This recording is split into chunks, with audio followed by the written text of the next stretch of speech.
I'm willing to wager that all of us who have gathered here today know people who make it their business to tell everyone else what to do, to point out all their mistakes, their sins, their errors, and be sure to tell them how they have to change. In fact, probably some of us could find those people simply by going to the mirror and looking into it. And we all know that kind of response, that kind of attitude, doesn't really get us very far. As human beings, none of us like to be told what to do. We don't like others telling us how wrong we are, how evil, what sins we've committed. And when we're confronted with that kind of behavior, very rarely does it push us in the right direction. It simply causes us to go further away.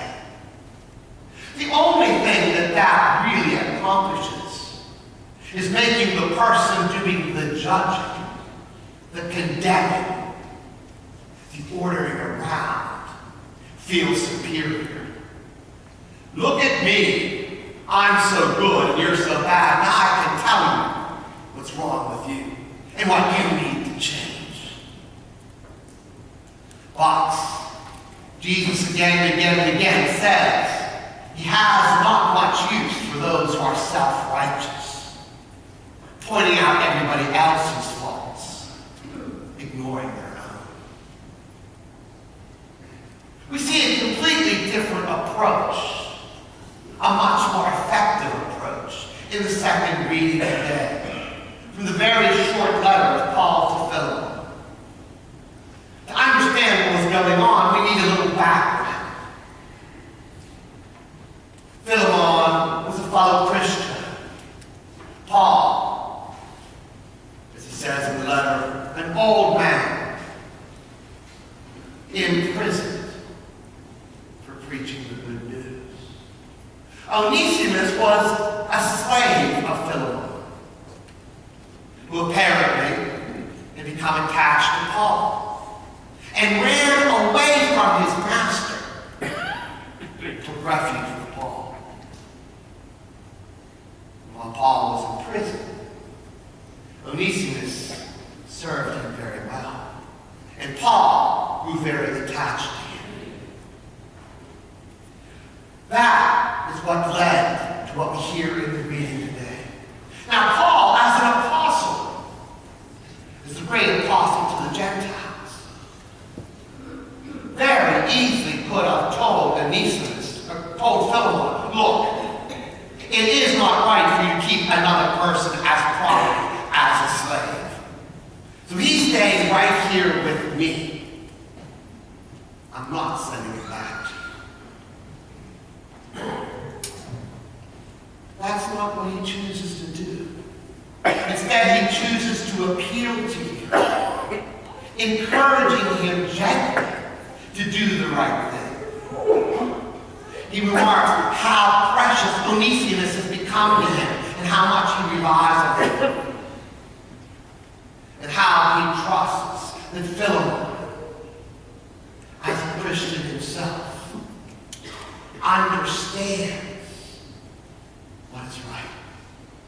And he humbles himself, saying, I would like to keep him here with me, but I don't want to do anything without your consent.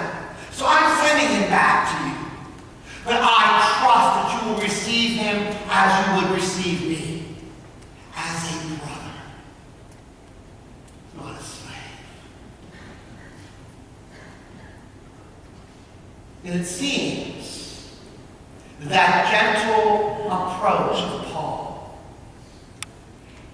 encouraging Philemon, encouraging him in love, did the trick. We see in further letters the name Onesimus mentioned as one of the leaders of Christian communities. We can't be sure that it's one and the same person, but most likely it is. And so it appears that Philemon was open to that appeal to his heart. and released Onesimus, no longer seeing him as a slave, but as Paul so gently begged him, as a brother. We have a lot to learn from Paul's approach. Rather than lambaste others and point out their faults and tell them how wrong they are and what sinners, telling them how they have to change, we should do the gentle, loving approach of Paul, encouraging others, not demanding that they change, not condemning them, but with words of love, gently challenging them to a new way of life. And that approach certainly will bring more converts than the one of condemnation and judgment. We, of course, are called to go forth, to proclaim the good news, to challenge others,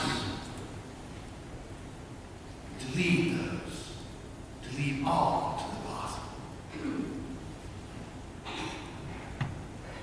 Remember the old saying, you catch more flies with honey than vinegar.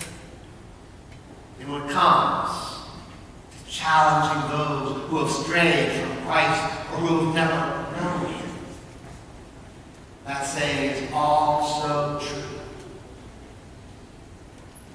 An approach, an appeal in love, a challenge rooted in true concern and love for the other. As Paul has shown us, undoubtedly will bear more fruit than the self-righteous behavior, which simply makes me feel better about myself. It does nothing to lead the other to Christ.